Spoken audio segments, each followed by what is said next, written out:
ನಮಸ್ಕಾರ ರೀ ಸಾವುಕಾರ ಮಂದಿಗೆ. ನೀವು ಆಲ್ರೆಡಿ ಟೈಟಲ್ಲು ಮತ್ತು ಥಂಬ್ನೇಲ್ ನೋಡ್ಕೊಂಡು ಬಂದಿದ್ದೀರಾ. ಹಾಗಾಗಿ ಇವತ್ತಿನ ಒಂದು ವಿಷಯ ನಿಮಗೆ ಅರ್ಥ ಆಗಿದೆ ನಾನು ತಿಳ್ಕೊತಾ ಇದ್ದೀನಿ. ಯಾವ ಟಾಪಿಕ್ ಬಗ್ಗೆ ನಾನು ಎಕ್ಸ್ಪ್ಲೈನ್ ಮಾಡ್ತಾ ಇದ್ದೀನಿ ಅಂಥೇಳಿ. ಹೌದು, ಅದೇನಪ್ಪ ಅಂದರೆ ಟ್ರೆಂಡಿಂಗ್ ಹ್ಯಾಶ್ಟ್ಯಾಗ್ಸ್ನ ಹೇಗೆ ಹಾಕ್ಕೊಳ್ಳೋದು ಮತ್ತು ವ್ಯೂಸ್ನ ಹೇಗೆ ನಾವು ಇನ್ಕ್ರೀಸ್ ಮಾಡ್ಕೊಳ್ಳೋದು ಅಂತ ಹೇಳಿ ಈ ಒಂದು ವಿಡಿಯೋದಲ್ಲಿ ಕಂಪ್ಲೀಟಾಗಿ ತಿಳಿಸ್ಕೊಡ್ತಾ ಇದ್ದೀನಿ. ಹಾಗಾಗಿ ವಿಡಿಯೋನ ಯಾರು ಸ್ಕಿಪ್ ಮಾಡಬೇಡಿ, ದಯವಿಟ್ಟು ಕಂಪ್ಲೀಟಾಗಿ ನೋಡ್ರಿ, ಹಂಗಂದರೆ ಅರ್ಥ ಆಗುತ್ತೆ.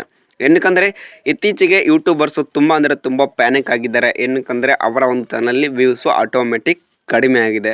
ಈ ಒಂದು ಟ್ರಿಕ್ನ ನೀವು ಫಾಲೋ ಮಾಡಿದರೆ ಸ್ವಲ್ಪನಾದರೂ ವ್ಯೂಸ್ ಇನ್ಕ್ರೀಸ್ ಆಗುತ್ತೆ. ಯಾವ ಟ್ರಿಕ್ಕು ಹೇಗೆ ಫಾಲೋ ಮಾಡಬೇಕಂದ್ರೆ ಜಸ್ಟ್ ವಿಡಿಯೋನ ಸ್ಕಿಪ್ ಮಾಡ್ದಂಗೆ ನೋಡಿ, ಡೈರೆಕ್ಟಾಗಿ ನಮಗೆ ವಿಡಿಯೋನ ಸ್ಟಾರ್ಟ್ ಮಾಡ್ತಾ ಇದ್ದೀನಿ. ಬನ್ನಿ ಫ್ರೆಂಡ್ಸ್, ನಿಮಗೆ ಡೈರೆಕ್ಟಾಗಿ ನನ್ನ ಒಂದು YT ಸ್ಟುಡಿಯೋಗೆ ಕರ್ಕೊಂಡು ಹೋಗ್ತೀನಿ. ಇಲ್ಲಿ ನೋಡಿ, ಇದು ನನ್ನ YT ಸ್ಟುಡಿಯೋ, ಓಕೆನಾ? ಇದು ನನ್ನ YT ಸ್ಟುಡಿಯೋ ಮೇನ್ ಪೇಜು. ಇಲ್ಲಿ ನೋಡಿ, ಇಲ್ಲಿ ಅನಾಲಿಟಿಕ್ಸ್ ಅಂತ ಇದೆಯಲ್ಲ, ಗೊತ್ತಾ? ಅನಾಲಿಟಿಕ್ಸ್ ಮೇಲೆ ಹಿಂಗೆ ಕ್ಲಿಕ್ ಮಾಡಿ. ಅನಾಲಿಟಿಕ್ಸ್ ಮೇಲೆ ಕ್ಲಿಕ್ ಮಾಡಿದ ತಕ್ಷಣ ಇಲ್ಲಿ ನಿಮ್ಮ ಒಂದು ಚಾನಲ್ ವ್ಯೂಸ್ ಅದೆಲ್ಲ ತೋರಿಸುತ್ತೆ. ಇಲ್ಲಿ ನೋಡಿ ಟಾಪ್ ಕಂಟೆಂಟ್ ಅಂತ ಏನಿದೆ, ಸೊ ಟಾಪ್ ಕಂಟೆಂಟ್ ಮೇಲೆ ಹಿಂಗೆ ಕ್ಲಿಕ್ ಮಾಡಿ. ಕ್ಲಿಕ್ ಮಾಡಿದ ತಕ್ಷಣ ಇನ್ನೊಂದ್ಸಲ ಹಿಂಗೆ ಕ್ಲಿಕ್ ಮಾಡಿ. ಟಾಪ್ ಕಂಟೆಂಟ್ ಮೇಲೆ ಹಿಂಗೆ ಕ್ಲಿಕ್ ಮಾಡಿದ ತಕ್ಷಣ ನಿಮಗೆ ಇಲ್ಲಿ over view, reach, engagement, audience, revenue ಅಂತೆಲ್ಲ ತೋರಿಸಿದೆ, ಗೊತ್ತಾ? ಸೊ ನೀವೇನು ಮಾಡಬೇಕು ಅಂದರೆ ಫಸ್ಟ್ ಥಿಂಕು ರೀಚ್ ಮೇಲೆ ಹಿಂಗೆ ಸೆಲೆಕ್ಟ್ ಮಾಡಬೇಕು. ಅಂದರೆ ನಿಮ್ಮ ಒಂದು ಆಡಿಯನ್ಸ್ ನಿಮ್ಮನ್ನು ಹೇಗೆ ರೀಚ್ ಮಾಡಿದ್ದಾರೆ ಅಂತ ತಿಳ್ಕೊಳ್ಳೋಕ್ಕೆ. ಇಲ್ಲಿ ನೋಡಿ, ಸಜೆಸ್ಟೆಡ್ ವಿಡಿಯೋದಲ್ಲಿ 97.6% ಇದೆ, ಬ್ರೌಸ್ ಫೀಚರ್ಸಲ್ಲಿ 1.7% ಇದೆ, ಡೈರೆಕ್ಟ್ ಆರ್ ಅನ್ನೋನಲ್ಲಿ 0.2% ಇದೆ, ಅದರ್ ಯೂಟ್ಯೂಬ್ ಫ್ಯೂಚರಲ್ಲಿ 0.2 ಇದೆ, ಅದರ್ಸಲ್ಲಿ 0.3 ಇದೆ. ಸೊ ಸಜೆಸ್ಟೆಡ್ ವಿಡಿಯೋ ಅಂದರೆ ನೋಟಿಫಿಕೇಶನ್ ಥ್ರೂ ಹೋಗಿರೋದು. ಸೊ 97% ಮೆಂಬರ್ಸ್ ಹಾಗೆ ನೋಡಿದ್ದಾರೆ. ಬ್ರೌಸ್ ಫೀಚರ್ಸ್ ಅಂದರೆ ಸರ್ಚ್ ಮಾಡಿ ನೋಡಿರೋರು. ಡೈರೆಕ್ಟ್ ಆರ್ ಅನ್ನೋನು ಅಂದರೆ ಸೊ ಇವಾಗ ಯಾರ್ಯಾರು ಗೊತ್ತಿಲ್ಲದೆ ಇರೋರು ಇದು ಸಬ್ಸ್ಕ್ರೈಬ್ ಮಾಡಿದಿರಲ್ಲ, ಸೊ ಅವರಾಗಿರ್ಬೋದು.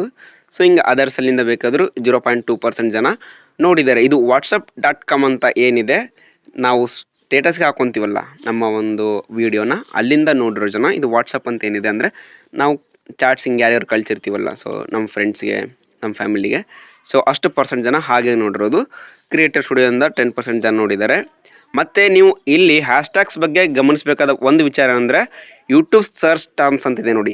ಇಲ್ಲಿ BPL ಅಲ್ಲಿ 6.1%, ಅಂತ್ಯೋದಯ ಕಾರ್ಡು 3%, APL 3%. ಇಲ್ಲಿ ಇದನ್ನು ಫಸ್ಟ್ ನೀವು ತಲೆಯಲ್ಲಿ ಇಟ್ಕೊಳ್ರಿ. ಅಂದರೆ ನನ್ನ ಒಂದು ವಿಡಿಯೋಗೆ 6% ಮೆಂಬರ್ಸು BPL ಕಾರ್ಡ್ ಅಂತೇಳಿ ಟೈಪ್ ಮಾಡಿ ಸರ್ಚ್ ಮಾಡಿ ನೋಡಿದ್ದಾರೆ. ಈ ಥರ ಅಂತ್ಯೋದಯ ಕಾರ್ಡ್ ಅಂತೇಳಿ ಟೈಪ್ ಮಾಡಿ ಸರ್ಚ್ ಮಾಡಿದವರು 3% ಜನ, APL ಅಂತೇಳಿ ಟೈಪ್ ಮಾಡಿ ಸರ್ಚ್ ಮಾಡಿ ನೋಡಿದ್ರು 3% ಜನ. ಸೊ ಇವಾಗ ನಿಮಗೆ ಅರ್ಥ ಆಯ್ತು ಅಂದ್ಕೊತೀನಿ. ಈಗ ನೆಕ್ಸ್ಟ್ ವಿಡಿಯೋ ಏನಾದರೂ ನಾನು ರೇಷನ್ ಕಾರ್ಡ್ ಬಗ್ಗೆ ಏನಾದರೂ ಮಾಡ್ತಾ ಇದ್ದರೆ ಅವಾಗ ಏನು ಮಾಡ್ಬೇಕಂದ್ರೆ BPL, ಅಂತ್ಯೋದಯ ಕಾರ್ಡ್, APL ಅಂತ ಏನಿದೆ ಈ ಹ್ಯಾಶ್ಟ್ಯಾಗ್ಸ್ಗೆಲ್ಲ ಹಾಕಲೇಬೇಕು. ಹ್ಯಾಶ್ಟ್ಯಾಗ್ಸು ಮತ್ತು ಟ್ಯಾಗ್ಸು ಹಾಕಲೇಬೇಕು.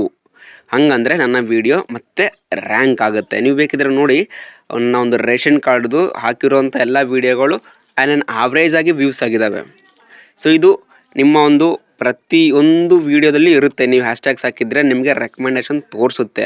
ವ್ಯೂಸ್ ಎಷ್ಟೇ ಬಂದಿರಲಿ, ರೀಚ್ ವ್ಯೂಸ್ ಅಂತೂ ತೋರಿಸುತ್ತೆ. ನೀವು ಹಾಗೆ ಒಂದು ವ್ಯೂಸ್ನ ಇನ್ಕ್ರೀಸ್ ಮಾಡ್ಕೋಬೋದು ಈ ಥರ ಒಂದು ಹ್ಯಾಶ್ಟ್ಯಾಗ್ಸ್ನ ಹಾಕೊಂಡ್ಬಿಟ್ಟು. ಇಲ್ಲಿ ನೋಡಿ, ಬೇಕಿದ್ರೆ ನಿಮಗೆ ಕಂಟಿನ್ಯೂ ಸಜೆಸ್ಟಿಂಗ್ ದಿಸ್ ವಿಡಿಯೋ ಅಂತ ಬೇಕಿದ್ರೆ ಅಂದರೆ ಈ ಥರ ಒಂದು ವಿಡಿಯೋನು ಬೇಕಿದ್ರೆ ನೀವು ನಿಮ್ಮ ಒಂದು ಚಾನಲಲ್ಲಿ ಹಾಕೋಬಹುದು. ಸೊ ನೆಕ್ಸ್ಟ್ ಈ ಥರ ಒಂದು ವಿಡಿಯೋಸ್ ಏನಿದೆ, ಈ ಥರ ಒಂದು ವಿಡಿಯೋ ಎಲ್ಲ ಚೆಕ್ ಮಾಡಿಬಿಟ್ಟು ನೋಡಿ, ಜೆನ್ಯೂನ್ ಆಗಿದ್ದರೆ ಆ ಒಂದು ವಿಡಿಯೋನು ಸಮೇತ ನೀವು ಟಾಪಿಕ್ನ ತೊಗೊಂಡು ಮಾಡಿ ಹಾಕೋಬಹುದು. ಫ್ರೆಂಡ್ಸ್, ನೋಡಿದ್ರಲ್ಲ ಇವತ್ತಿನ ಮಾಹಿತಿ. ನಿಮ್ಗೇನಾದರೂ ಈ ಒಂದು ಮಾಹಿತಿ ಇಷ್ಟ ಆದರೆ ಲೈಕ್ ಮಾಡಿ, ಶೇರ್ ಮಾಡಿ ಮತ್ತು ಸಬ್ಸ್ಕ್ರೈಬ್ ಮಾಡಿ ನಮ್ಮ ಖಡಕ್ ಮಂದಿ ಯೂಟ್ಯೂಬ್ ಚಾನಲ್ಗೆ. ಧನ್ಯವಾದಗಳು.